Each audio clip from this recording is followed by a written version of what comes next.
걸렸어요. 오늘은 아들들, 딸들이 이렇게 안 온 분들이 많아. 시험 치러 갔어요? 그래, 궁금해서, 따님도 안 왔고, 아들도, 아니, 오늘 당직이에요? 네. 우리 자녀들을 위해서 여러분들이, 우리 많이 기도했으면 좋겠어요. 저희 자녀도 포함해서, 여러분의 자녀들을 위해서 그들이 신앙 가운데 잘 설 수 있도록, 하나님의 말씀을 잘 받아들일 수 있도록 여러분들이 함께 기도했으면 참 좋겠습니다. 오늘은요, 사실은 제가, 말씀을 한 번 전하려고 했는데 그냥 한 번 전하면 너무 길어질 것 같아가지고 제가 두 개로 나눴습니다. 좋으시죠? 한 시간 이상 할 것 같아가지고 그렇게 할 수 없잖아요. 그래서 오늘은 여러분들 적응도 안 되신 것 같고 그래서 두 개로 나눠서 첫째, 연속해서 다음 주에 오늘 본문을 가지고 함께 그렇게 하도록 그렇게 하겠습니다. 여러분, 그 호세아서에 대해서 여러분 잘 아십니까? 뭐 아시는 분도 있고 전혀 모르시는 분들도 계실 거예요. 또 구약이라 또 많이 설교를 드릴 기회도 많지가 않고요. 이 호세아서는 뭐 사실 전체적으로 보면 하나님에 대해서 무지한 이스라엘 백성들이 얼마나 패역했는가, 하나님에 대해서 무식한 이스라엘 백성들이 그 무식의 결과로 어떤 일을 벌였고 그것 때문에 하나님은 어떻게 속상해 하시고 그것 때문에 하나님은 어떻게 그것을 회복하려 하시는가, 이제 그 얘기를 우리에게 하는 거예요.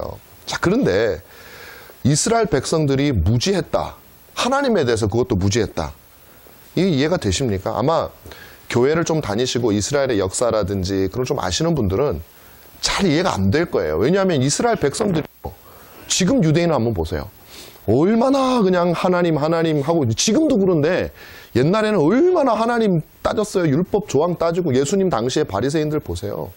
그 이스라엘 백성들이 하나님에 대해서 무지하다? 하나님에 대해서 모른다?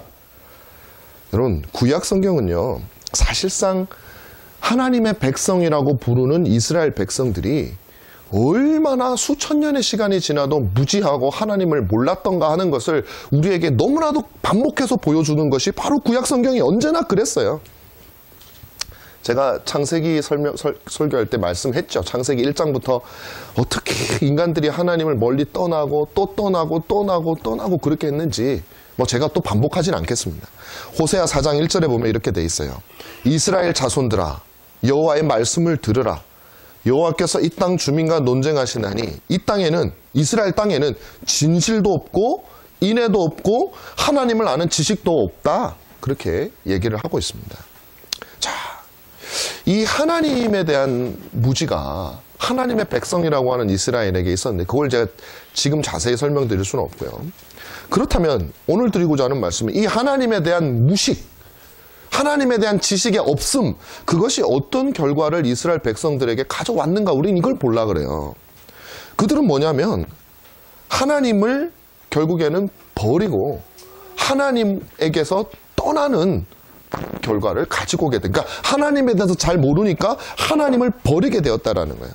4장 6절에 보면, 여러분 한번 찾아보세요. 4장 6절에 보면 이렇게 돼 있어요. 내 백성이 지식이 없음으로 망하는도다. 망했다. 내가 지식을 버렸으니 나도 너를 버려 내 제사장이 되지 못하게 할 것이요, 내가 하나님의 율법을 잊었으니 나도 내 자녀들을 버리라. 무슨 말이냐면 내가 지식을 버렸으니 나도 너를 버리게 되면 무슨 말이에요? 하나님을 버리지 않았어요. 나는 하나님, 제가 언제 하나님을 버렸다 그래요? 나는 하나님을 관심이 없었을 뿐이에요. 지식이 없었을 뿐이에요. 그 하나님 뭐라고 표현하시냐면 넌 지식을 버렸으니 나도 너 버리겠다. 그건 뭐냐면 네가 날 버렸다는 얘기. 그러니까 하나님에 대한 지식과 하나님은 거의 같은 내용이에요. 그러니까 어떤 분들이 이래요. 나는 하나님을 사랑합니다. 하나님 섬기고 있어요. 성경 공부 오세요. 가서 함께 우리 성경을 배웁시다. 교리를 배웁시다. 그건 절대 안 가요. 근데 나는 하나님을 사랑하는데 이거 있을 수 없는 일이라는 거예요. 제가 좀 이따 왜 있을 수 없는 일인지는 설명을 드릴게요.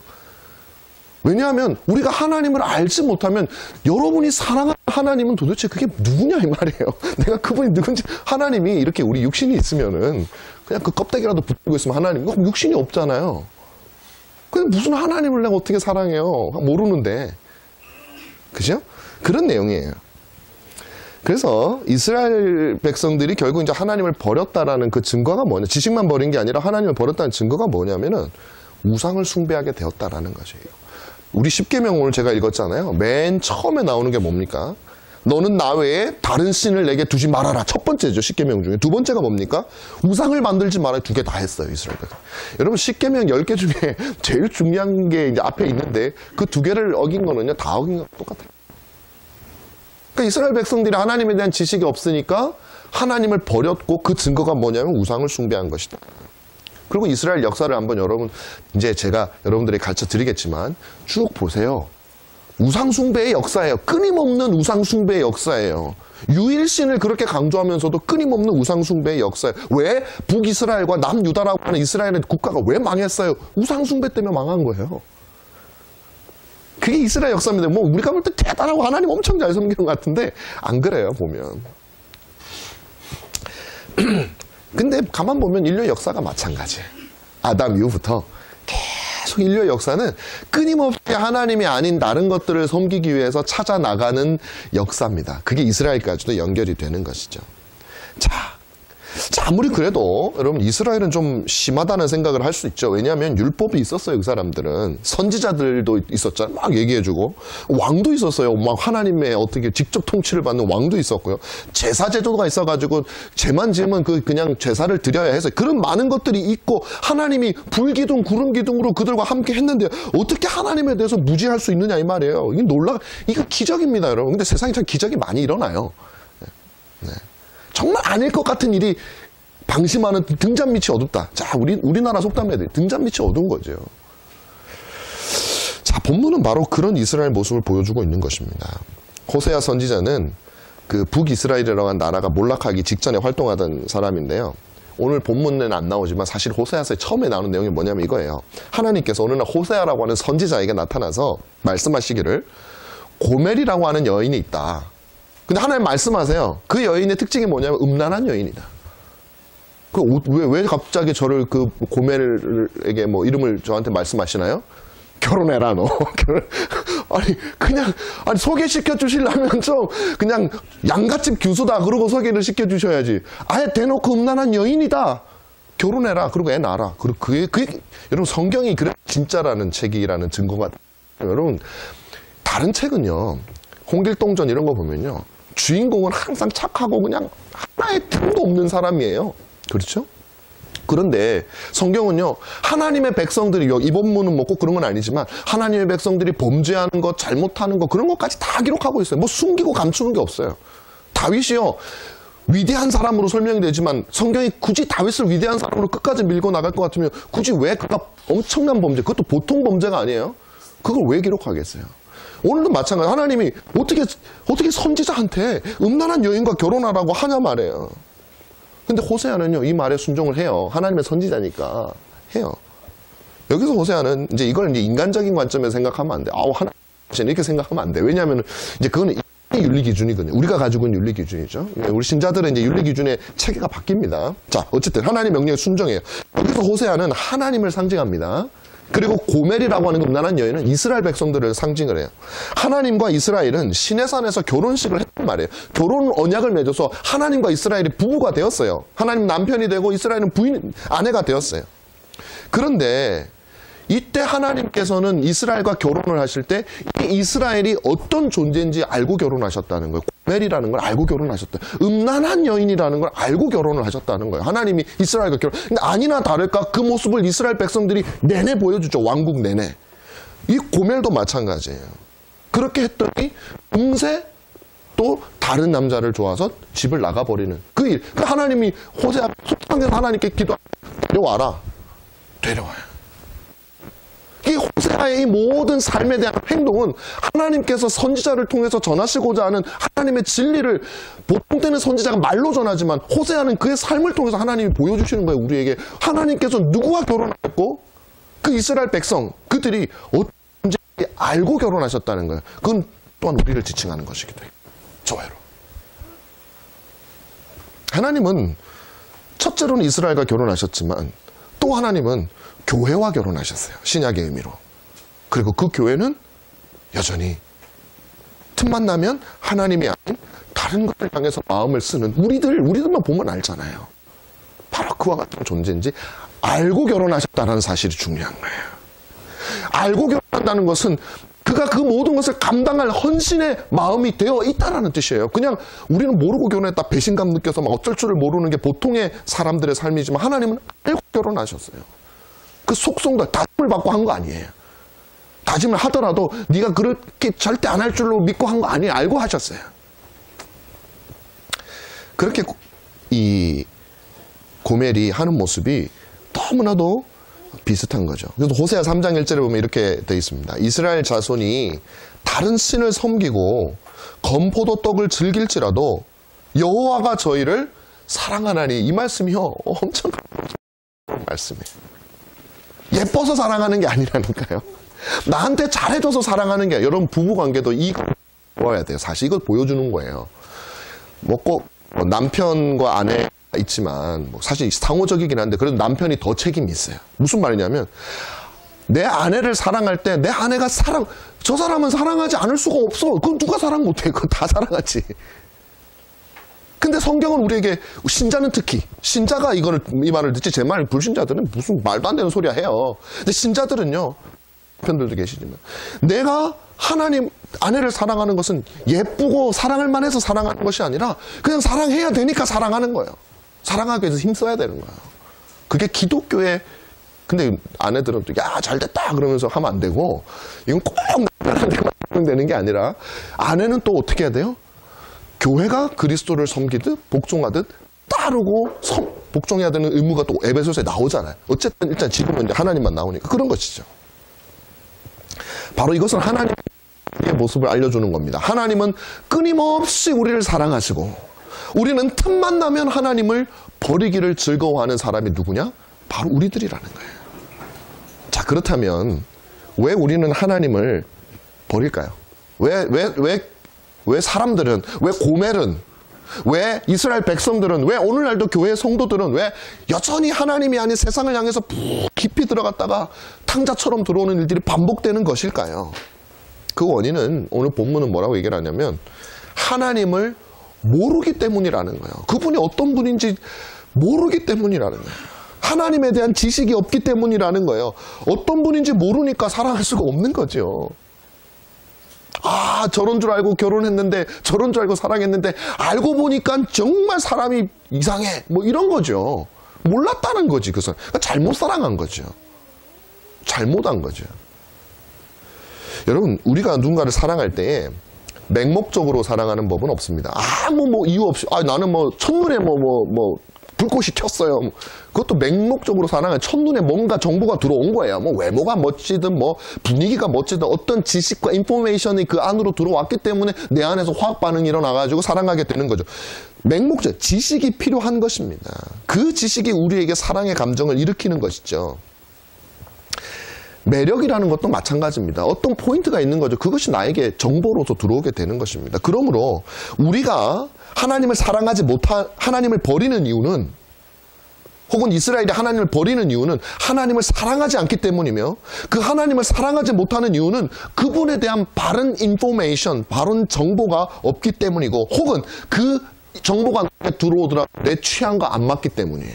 또 취향 중요하거든요. 제가 그 설명 오늘 드릴 거예요. 자, 여기서 말하는 지식이라는 건 그러므로 단순한 지식이 아니에요. 공부해가지고 배우는 지식을 말하는 건 아니에요. 그것도 필요해요. 그러나 하나님을, 그 지식을 체험적으로 알아가는 그 지식을 말하는 거죠. 항상 구약에서 말하는 지식은 그런 지식이에요. 자, 그렇다면 왜 우리는 하나님에 대한 지식이 없을까? 왜 우리는 하나님과 취향이 맞지 않을까? 오늘 제가 몇 가지로 설명을 드려요. 첫 번째로는 우리의 부패성 때문에, 우리의 본성이 부패하고 타락되어져 있기 때문에 그렇다라는 것입니다. 여러분 보세요. 육신을 가진 사람을 아까 말씀드린 대로 사랑하는 데에는 그 사람의 성격도 중요하지만 또 그 사람의 외모도 중요하죠. 특히 젊을수록 더 그런 경향이, 꼭 젊을수록 또 아니더라고 보니까, 또 결혼을 이제 늦게까지 못하신 분들을 보면 더 외모를 따지는 경우도 있는 거 보니까 꼭 젊을수록 그런 건 아닌데, 사람의 본성이 그런 것 같아요. 보니까 제 아내도 보니까요, 지금도요, 이런 말 하면 또 집에 가서 혼날 게 뻔하지만 아이돌 나오잖아요. 딱 보면 좋아하는 스타일이 있어. 그 성격을 알아요? 뭐를 알아요? 그죠? 잘못 말한 것 같아요, 제가 보니까. 안 그래요. 취소. 아이돌 같은 거 안 봐요, 제 아내는. 또 거짓말까지 하고, 큰일 났네, 수습하느라고. 자, 그건 누구나 마찬가지예요. 제 아내가 그냥 제가 제일 만만하니까 한 거지만, 저도 그렇고 여러분도 그렇고 나이가 들면 든 대로 외모를 많이 보죠. 자, 그럼 사람에게는 그게 굉장히 중요해요. 그런데 여러분 한번 하나님을 생각해 보세요. 하나님은 외모가 있어요? 외모가 없잖아요. 그러니까 여러분들이 아까 말씀드린 대로 하나님을 사랑한다라는 건 뭐겠습니까? 하나님의 외모를 하나님의 성품을 사랑한다는 거예요. 그분에 대한 일정한 지식을 사랑할 수가 없어. 외모가 없는데 어떻게 사랑을 해요? 그분의 성품은 뭐냐면은 그분이 어떤 특성을 가진 분인가, 그걸 사랑하는 거죠. 외모가 없으니까. 자, 그러면 하나님의 성품에 대한 지식이 있어야 되는데 이 하나님에 대한 성품은 도대체 여러분이 어떻게 얻을 수 있냐고요. 그건 그분이 하신 일을 통해서 알 수 있는 거예요. 그분이 어떤 일을 하셨어요. 하나님도 마찬가지고 사람도 마찬가지예요.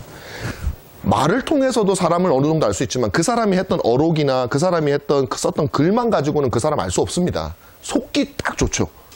그 사람의 말보다는 더 정확한 건 뭐냐면 그 사람의 행동이죠. 그 사람이 어떤 그 정치인들한테 제가 늘 얘기하는 거예요. 정치인들이 입으로 얘기하는 그 말에 제발 감동받지 말고 그가 살아온 궤적과 그가 했던 행동을 제발 봐라. 제가 늘 하는 얘기거든요. 마찬가지예요. 하나님도 마찬가지입니다. 자, 그럼 하나님이 하신 일이 뭡니까? 하나님이 하신 일은 어디에 있습니까? 물론 성경에 있는데 하나님이 하신 일은 사실 성경보다도 그냥 온 세상 만물이 하나님이 하신 일이죠. 세상에 돌아가고 있는 이 모든 세상이 딱딱 맞게 돌아가고 있는 것도 하나님의 섭리고, 또 하나가 뭐가 있냐면 창조의 사역, 그리고 또 하나가 뭐가 있냐면 역사예요. 역사. 인류가 생긴 이후부터 지금까지 역사가 흘러오면서 일어났던 모든 역사의 순간순간에 하나님이 역사하신 거죠. 특별히 우리는 그 역사 중에 어디에 관심을 많이 가져요? 이스라엘의 역사를 가지죠. 왜냐하면 하나님이 다른 모든 역사와는 달리 특별하게 그들 가운데 하나님이 드러내시고자 하는 하나님의 이스라엘 백성들에게 있었기 때문이에요. 자, 그런데 이 만물과 세상의 역사가 다 하나, 만약에 죄가 없는 눈을 가지고 그것을 바라볼 수 있다면 그 속에서, 그리고 세상의 역사 하나님의 모든 성품을 다 발견할 수 있어요. 그런데 그렇게 할 수 없어요. 왜? 죄 때문에. 우리가 부패했기 때문에 그게 안 보인단 말이에요. 그래서 하나님께서 우리에게 그 모든 역사를 설명해 주시기 위해서 주신 것이 무엇이냐면 성경책이에요.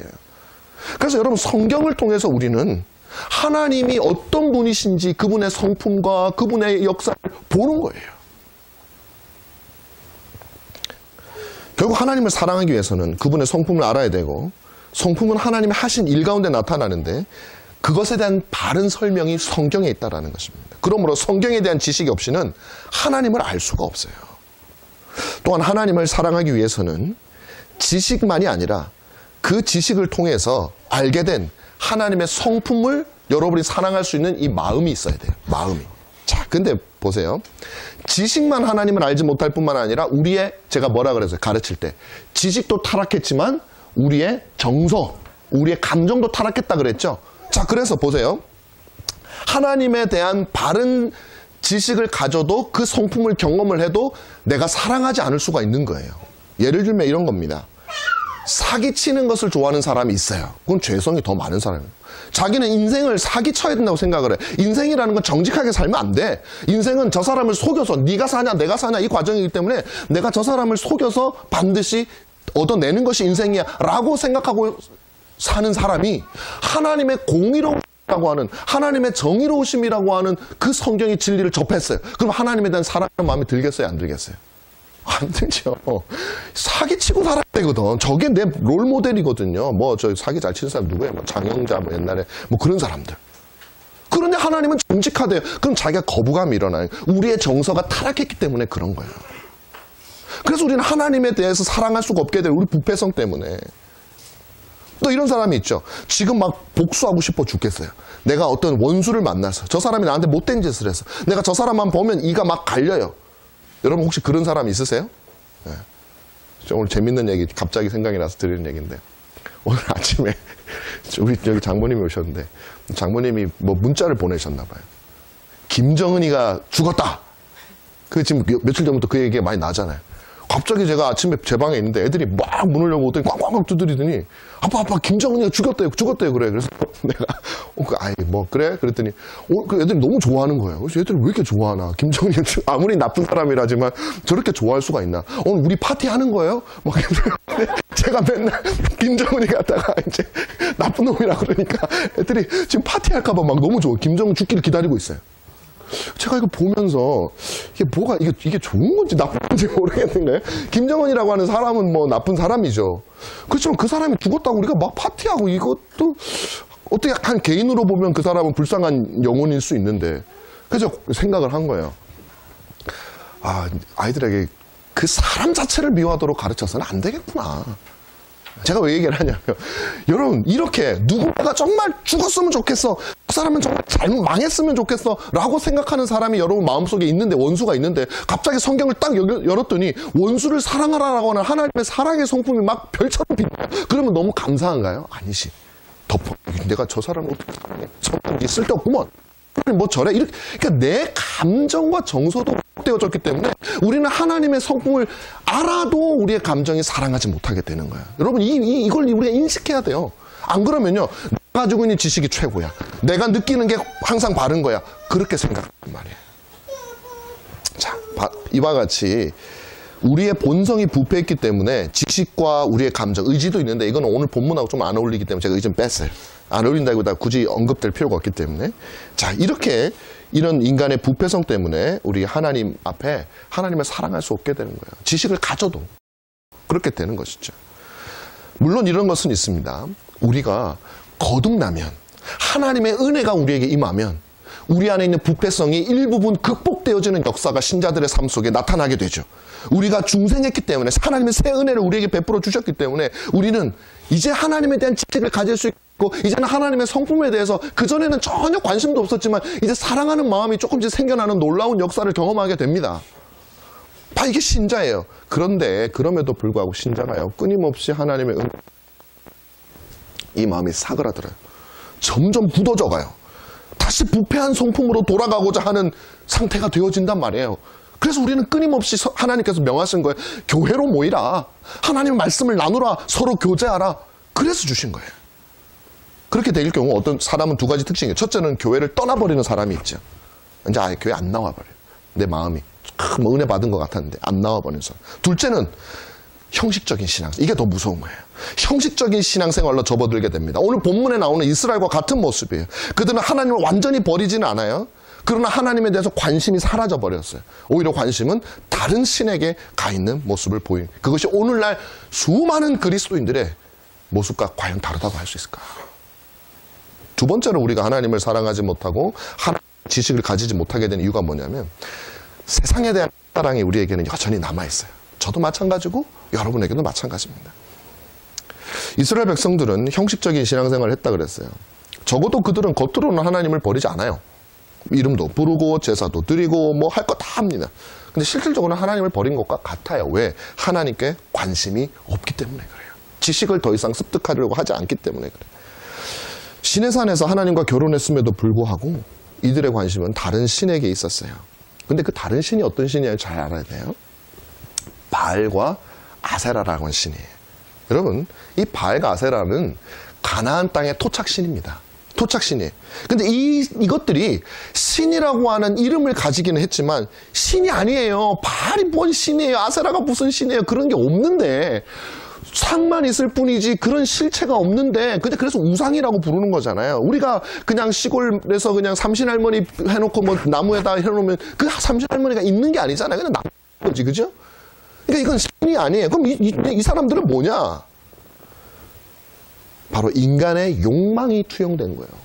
세상을 향한 자신의 욕구가 투영된 것이에요. 바알과 아세라가 무슨 뜻인지 아세요? 풍요와 다산을 상징하는 신이에요. 그래서 이 바알과 아세라, 이 가나안의 신들이거든요. 이 가나안의 사람들은 바알과 아세라가 풍요와 다산, 왜? 그들이 비와 바람의 신이기 때문에 그렇다고 생각해요. 그러니까 비가 오고 바람이 잘 잦아야 농사가 잘 되니까. 자, 그러면 뭡니까? 풍요와 다산이라는 게 뭐예요? 결국은 인간의 욕망이잖아요. 내가 이 세상에서 잘 살고 싶은, 풍요하게 살고 싶고 자녀를 많이 살고 싶은 그 인간의 욕구가 투영되어진 게 결국 신이라는 이름으로 나타난 것일 뿐이에요. 결국 그들이 사랑한 것은 신이 아니에요. 세상이지요. 눈에 보이는. 그리고 자기 자신이죠. 근데 우리가 말하는 거의 모든 종교는 여기를 벗어나지 않아요. 어느 종교에서 그 신을 사랑하라고 하는 종교를 보신 적 있으세요? 여러분? 없어요. 그 신을 이용하라는 종교는 많죠. 돈을 많이 내서 이용하든지 아니면 그냥 고행을 해서 이용하든지 이용하라는 종교는 많아도 그 신의 신됨을 알고 그를 사랑함으로 우리를 사랑하는 그거에 대한 얘기는 없어요. 이용하라는 거예요. 보이지 않는 하나님과 함께하는 삶이 아니라 눈에 보이는 이 세상과 이 세상에서의 삶을 사랑하는 거 그것 때문에 하나님께 관심이 없는 거예요. 그래서 하나님 이렇게 말씀하십니다. 그들의 행위가 5장 4절이에요. 그들의 행위가 그들로 자기 하나님에게 돌아가지 못하게 하나니 이는 음란한 마음이 그 속에 있어 여호와를 알지 못하는 까닭이라. 고멜에게 음란한 마음이 다른 남자에 대한 마음이 있다 보니까 호세아에 관심이 없는 거예요. 왜 우리가 하나님에 대한 지식을 가지지 못하는가? 우리의 마음이 세상에 뺏겨 있기 때문이에요. 나의 육신적 소욕에 뺏겨 있기 때문이에요. 바로 세상을 향한 짝사랑입니다. 근데 이 말씀을 또 잘못 이해하면 기독교는 무슨 하나님 세상을 막 미워하고 막 내 자신 막 고행하고 막 학대하고 막 하나님을 사랑하기 위해서 나를 미워해야 되나?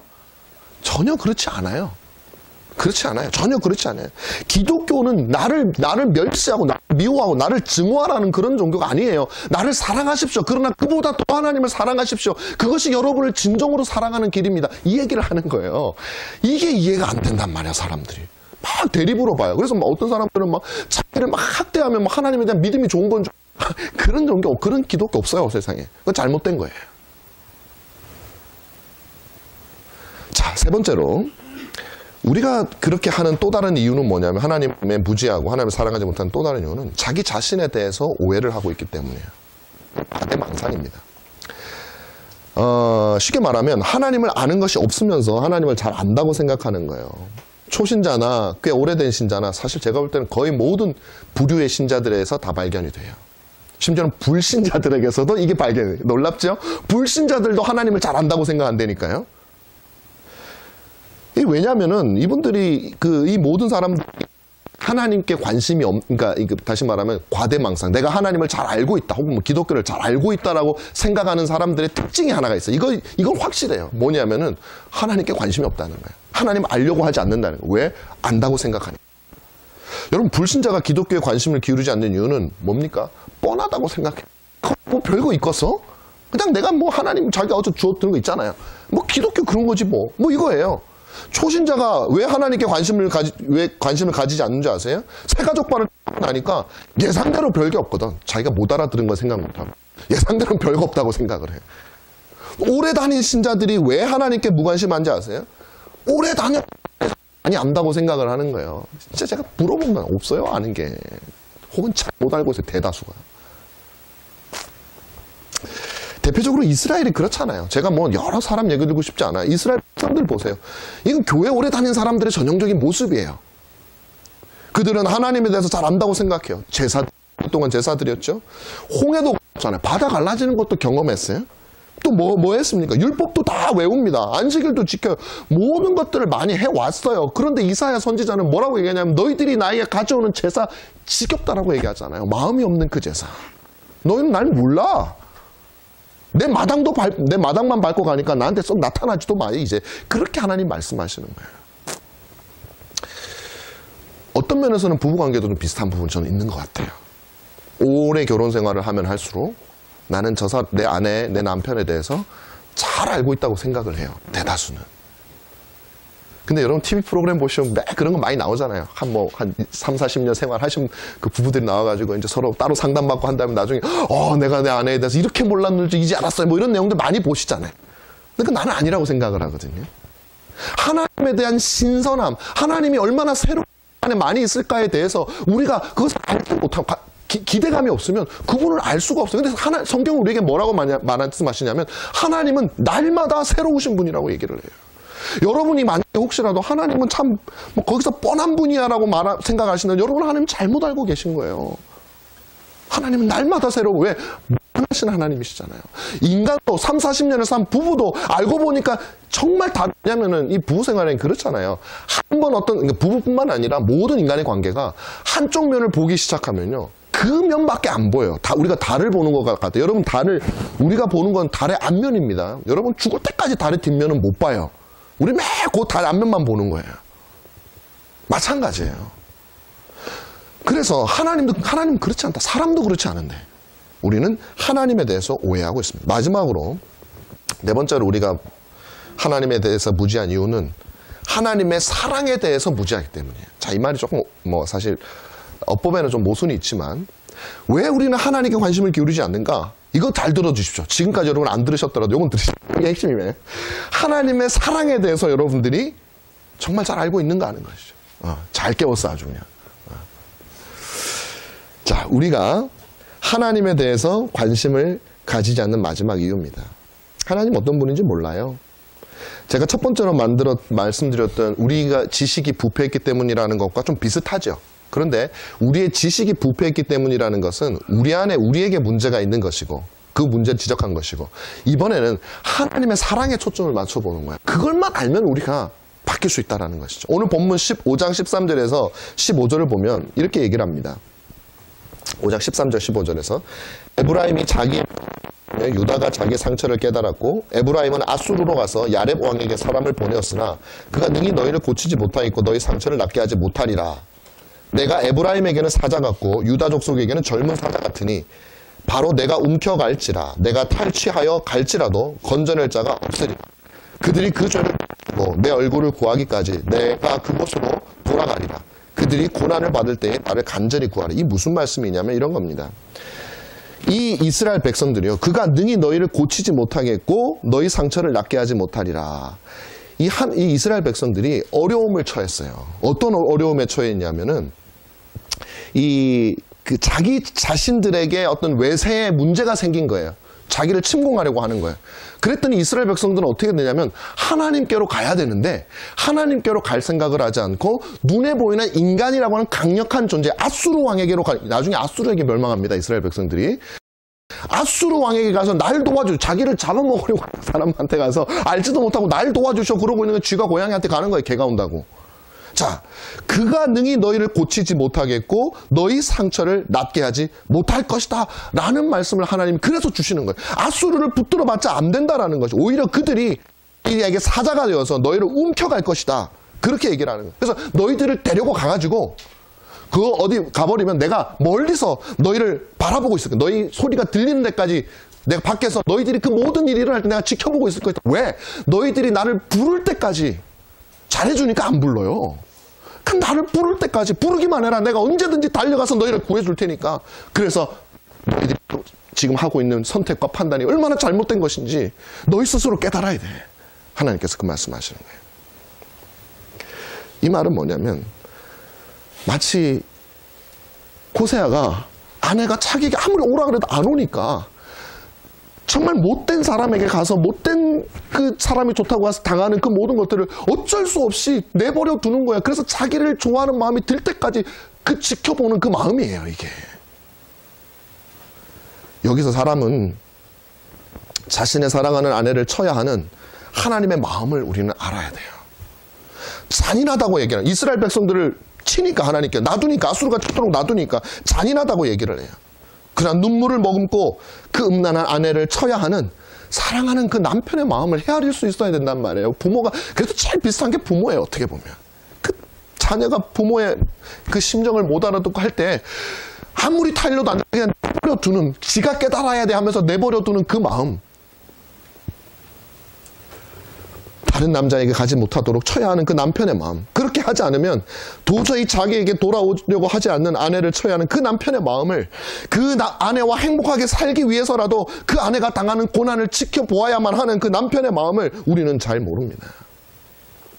만약에 자기를 떠나서 그 다른 사람에게 갔는데 그 사람이 자기보다 내 아내를 더 행복하게 해줄 것이라면 내가 사랑한다면 어쩌면 하나님 놓아둘 수 있을 거예요. 근데 하나님이 보시기에는 그게 아니란 말이에요. 멸망하는 길로 가고 있거든요.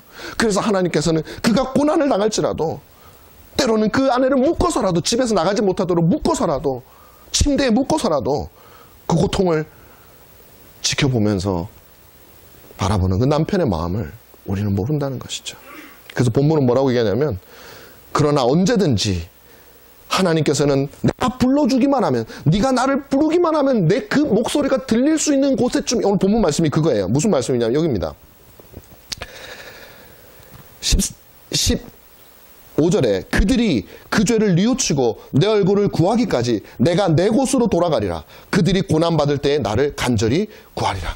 하나님이 하나님의 곳으로 가는데 그 백성들을 아예 그냥 외면하시는 것이 아니라 그들이 하나님 도와주세요 라고 말을 하면 그 소리가 귀에 딱 들릴 수 있는 그곳에 가서 언제든지 그 음성이 나오면 가서 도와주실 수 있는 그 상태로 하나님께서 계시겠다라는 것이죠. 한번 여러분 상상해 보십시오. 자기를 한 그 아내가 그 모습을, 고통당하는 모습을 보면서 괴로워하는 그 남편의 모습. 그러나 그 소리가 혹시 자기를 찾는 부르짖음이 있기만 하면 언제든지 가서 도와주기 위해서 그 문간 밖에서 쭈그리고 앉아있는 그 어떤 한 남편의 모습을 한번 상상해 보십시오. 세상에 그런 푼수가 어디 있어요? 그렇게 비참하고 어리석은 사람이 세상에 어디 있어요? 얼마나 자존심이 상하겠습니까? 능력이 없는 것도 아닌데, 다른 여인을 내가 마음만 먹으면 택하지 못할 것도 아닌데, 그 음란한 아내의 목을 메고 그 비참한 꼴을 당하면서 그 아내의 목소리를 듣고 있는 천하의 불쌍한 남편이 누구냐면 우리 하나님이라는 얘기, 성경이 오늘 호세아가 우리에게 그 얘기를 해주는 거예요. 우리를 위해서 어떤 수치와 어떤 창피와 사람들이 아유 저 사람 봐라 저기서 저러고 앉았다, 학벌도 좋고 뭐도 좋고 뭐도 좋은데 저러고 앉아서 이 푼수 같은 사람이라고 하는 모든 욕을 다 먹으면서도 쭈그리고 앉아있는 그 모습이 바로 우리의 남편이신 하나님이시라는 거예요. 얼마나 수치스럽고 부끄럽겠어요. 그런데 하나님은 그리고 결국에는 친히 이 땅에 자신의 아내를 구하기 위해서 께서는 오셨어요.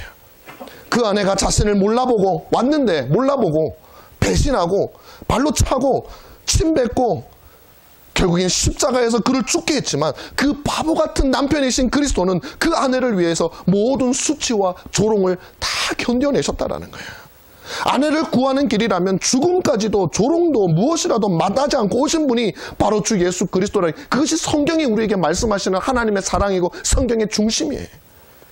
이미 창세전에 사랑하기로 작심한 아내를 위해서 일편단심 변치 않으신 우리 주 예수 그리스도가 바로 저와 여러분 교회의 신랑이고 우리의 남편이란 말이에요. 그분은 앞으로도 변하지 않을 거예요. 왜 그러냐? 죽으셨던 그리스도는 부활하셔서 여러분을 위한 헌신을 끝낸 것이 아니라 하늘에 올라가서 우리가 거할 처소를 마련하고 기다리시겠다고 말씀하신단 말이에요. 요한복음 14장에 그러냐, 내가 처소를 예배하러 간단 말이에요. 십자가에서 내가 야 너 때문에 고생 실컷 했다, 이제 너희들 꼴도 보기 싫다가 아니라 우리를 창세전에 택하시고 2000년 전에 이 땅에 오실 때까지 우리를 한결같이 사랑하셨던 그 마음으로 2000년 전에 죽으신 그분께서는 지금도 하늘의 영원한 초소를 마련하시고 저와 여러분의 아내를 기다리고 계신단 말이죠. 창세 후 십자가를 지실 때까지 변함없이 전 우리 남편은 다시 오실 때까지 변함이 없을 것입니다. 그 예수 그리스도를 저와 여러분들이 바라볼 수 있기를 바라요. 그분이 우리의 남편이에요. 영원한 거처를 마련하고 여러분을 기다리고 계시는 남편이 여기에 있어요. 뭐 남자 여자 이거 신경 쓸 거 없어요. 여자들만 와닿는 얘기가 아니에요. 우리도 마찬가지예요. 호세아서 6장 1절 2절에서 이렇게 말합니다. 오라 우리가 여호와께로 돌아가자.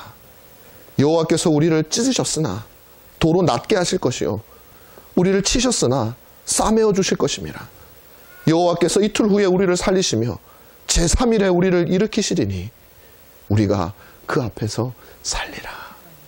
여러분의 영원하시고 복되신 남편 되시는 신랑 되시는 그리스도께서 이렇게 말씀하시는 음성을 여러분 들으시고 이 땅에서 어떤 일을 당하시더라도 하늘에서 여러분을 위해서 모든 수치를 당하시고 지금도 여러분이 오시기만을 기다리고 계시는 그 남편이신 그리스도를 믿고 의지하며 신자된 삶을 살아가시는 여러분 되시기를 주님의 이름으로 축원합니다.